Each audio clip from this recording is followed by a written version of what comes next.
ডুয়ার্সের প্রায় 2000 মানুষের পানীয় জলের তৃষ্ণা মেটালো এসজেডিএ। কল খুলতেই জল পেয়ে আনন্দে আত্মহারা আদিবাসী চা শ্রমিক পরিবারের সদস্যরা।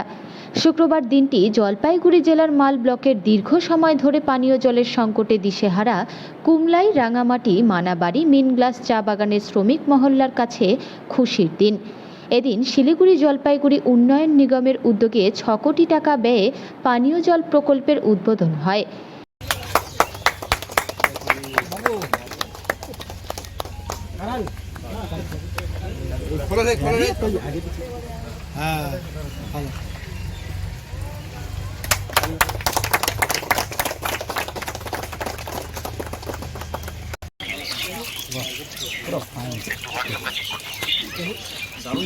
ঠিক আছে, ঠিক আছে।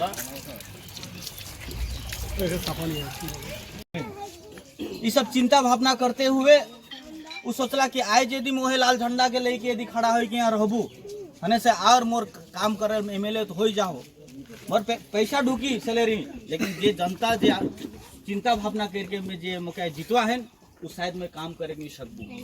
वो सब चिंता भावना करके 2015 में 21 जुलाई में योगदान करे तृणमूल कांग्रेस कर पार्टी में।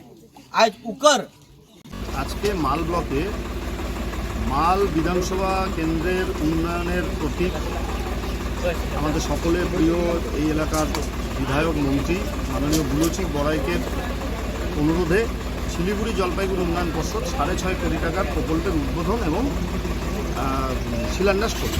তার মধ্যে রাঙামাটি, মিনগ্লাস, কুমলাই এবং মানাবাড়ি এই 4টে জায়গায় জলের প্রজেক্ট আছে আর 2টো রাস্তা আছে। এবার এই জল আমরা যখন 2016 সালে বিধায়ক হয়ে এসেছিলাম সেই সময় বুলুদা আমাকে বলেছিল চা বাগানগুলো আপনি ঘুরে দেখুন। সেই সময় দিদি আমাকে শিলিগুড়ি জলপাইগুড়ি উন্নয়ন পর্ষদের দায়িত্ব দিয়েছিল। আমরা চা বাগানে তখন দেখেছিলাম অ্যাকিউট ওয়াটার ক্রাইসিস, আজকেও আছে।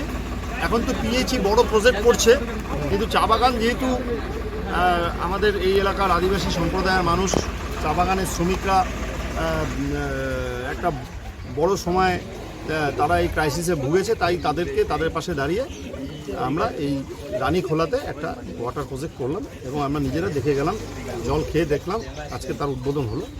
বাড়িতে বাড়িতে প্রায় 210টা বাড়িতে জল পৌঁছে যাবে। এরকম অন্যান্য চা বাগান আমরা যাব, ঠিক একই রকম চা বাগানের শ্রমিক ভাইদের জন্য আমরা এই প্রজেক্টটা। এটা এসজেডি এর মাধ্যমে এটা এসজেডি এর মাধ্যমে।